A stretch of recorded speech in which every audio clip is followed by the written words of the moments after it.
चलते हैं गांव की सौंधी सौंधी खुशबू की तरफ और बचपन की यादों की तरफ। बनाते हैं एक हेल्दी और टेस्टी थाली, बढ़ते हैं रेसिपी की तरफ। सबसे पहले हम मलाई से मक्खन बनाकर तैयार करेंगे। ये फ्रिज में स्टोर की हुई 1 किलो के करीब मलाई है।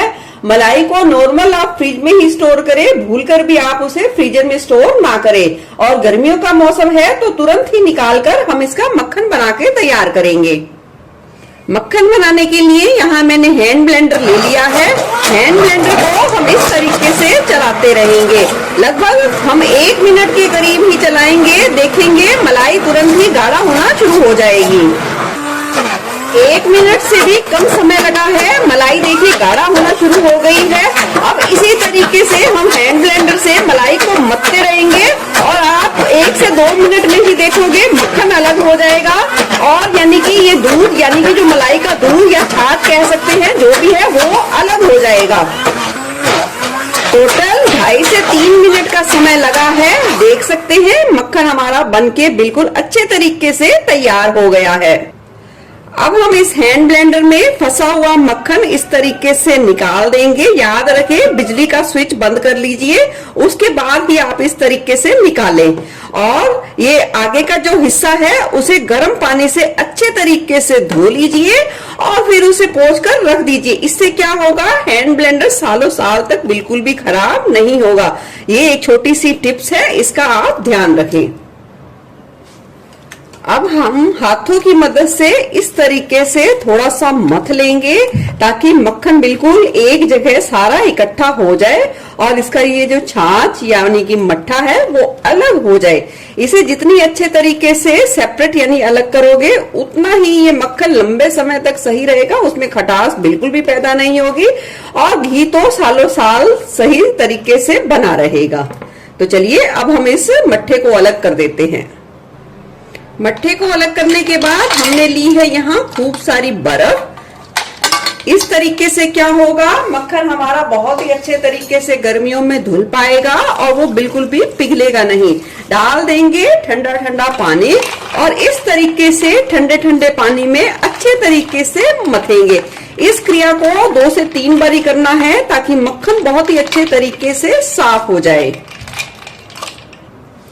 मक्खन को अच्छे तरीके से धो लिया है। देख सकते हैं आप मक्खन का टेक्सचर, ये देख सकते हैं कितना बढ़िया मक्खन का गोला बनके बिल्कुल तैयार है।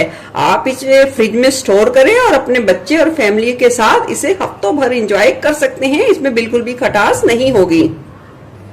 अब बनाएंगे मक्खन से घी। हमने ये मक्खन का गोला डाल दिया है कढ़ाई में और हाई फ्लेम पे पहले मक्खन को अच्छे तरीके से पिघलने देंगे। इस तरीके से थोड़ा कड़छी से इस तरीके से थोड़ा खोल देंगे ताकि जल्दी से ये पिघलना शुरू हो जाए। देख सकते हैं मक्खन अच्छे तरीके से पिघल गया है और वो देखिए थोड़ा थोड़ा सा उबलना भी शुरू हो गया है। इस स्टेज पर गैस की फ्लेम को लो पर कर देंगे और इसे अच्छे तरीके से पकने देंगे और फिर आप देखोगे घी बिल्कुल साफ तरीके से अलग हो जाएगा और हमें अच्छे तरीके से बिल्कुल साफ घी मिल जाएगा। तो चलिए अब हम इसे लो फ्लेम पे पकने देंगे और इसे बीच बीच में से चलाते रहेंगे ताकि कहीं पे भी हमारा ये मक्खन है लगे ना, जले ना।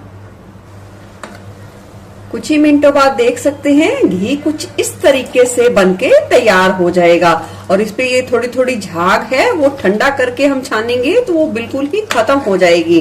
तो चलिए इसे अच्छे तरीके से थोड़ा ठंडा कर लेते हैं और याद रखें इसे छानने के लिए लोहे की छलनी का ही इस्तेमाल करना है और बहुत ज्यादा गर्म घी को आपको बिल्कुल भी नहीं छानना है। चलिए ये देख सकते हैं घी भी हमने बना के तैयार कर लिया है। गांव का हमने घर पर सफेद मक्खन भी बना के तैयार किया है तो और घी भी बना के तैयार किया है और इसके कॉम्बिनेशन में चटनी तो बनती है। तो चलिए बनाते हैं।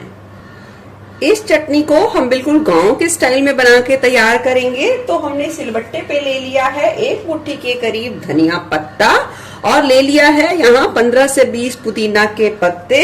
जो हरा धनिया ली है उसपे हम थोड़े से डंठल का भी इस्तेमाल करेंगे। सबसे पहले हम इसे अच्छे तरीके से थोड़ा दरदरा सा कूट लेंगे। धनिया और पुदीना को ये देख सकते हैं हमने इस तरीके से दरदरा सा कूट लिया है अब यहाँ मैंने लिया है आधी चम्मच के करीब अनारदाना।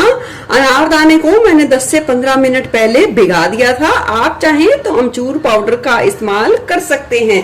और डालेंगे हम स्वाद के अनुसार, यहाँ डाल देंगे हरी मिर्चें, डाल देंगे 2 से 3 कलियां या अपना टेस्ट जो आपको जितना पसंद हो उस हिसाब से डाल देंगे लहसुन। अब इन्हें भी हम दरदरा सा कूट लेंगे। हरी मिर्च और लहसुन को भी हमने अच्छे तरीके से दरदरा सा कूट लिया है। यहाँ डाल देंगे हम एक मीडियम साइज का कटा हुआ प्याज और डाल देंगे एक मीडियम साइज का देसी वाला टमाटर डालेंगे जिसमें खटास होती है। और इसे भी हम सारी चीजों के साथ मिलाते हुए पीस लेंगे।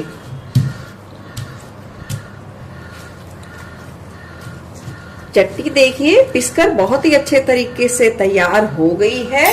अब हम इसमें डालेंगे स्वाद के अनुसार, थोड़ा सा डाल देंगे काला नमक, थोड़ी सी कुटी हुई काली मिर्च यानी कि 2 से 3 चुटकी के करीब डालेंगे। स्वाद के अनुसार डाल देंगे थोड़ा सा नॉर्मल नमक, छोटा सा टुकड़ा डाल देंगे गुड़ का, थोड़ा सा डाल देंगे भुना हुआ जीरा पाउडर। सभी चीजों को डालकर हम चटनी को फिर से सिलबट्टे की मदद से थोड़ा सा एक साथ कर लेंगे ताकि सारे फ्लेवर बहुत ही अच्छे तरीके से चटनी में उभर कर आए। चलिए, बिल्कुल हमने देसी गांव के स्टाइल में चटनी भी बनाकर तैयार कर ली है। तो अब चलते हैं, करते हैं पूरी थाली को सर्व। गांव से दूर हम इस तरीके की आसान टिप्स के साथ ये थाली तैयार कर सकते हैं। बिल्कुल ही गांव जैसी, बिल्कुल ही टेस्टी और हेल्दी बनके तैयार होगी। तो हमने गर्मा गर्म रोटी पर ये मक्खन रख दिया है और साथ ही ये रख दी है चटनी। अगर आप घी के साथ खाना चाहते हैं तो थाली में घी भी रख दिया है और साथ ही थाली को कंप्लीट करेंगे घर की बनी हुई मट्ठा यानी कि लस्सी के साथ। आपको कैसी लगी ये थाली जरूर बताना। फिर मिलूंगी ऐसी बढ़िया रेसिपी के साथ। Eat healthy and stay healthy. धन्यवाद।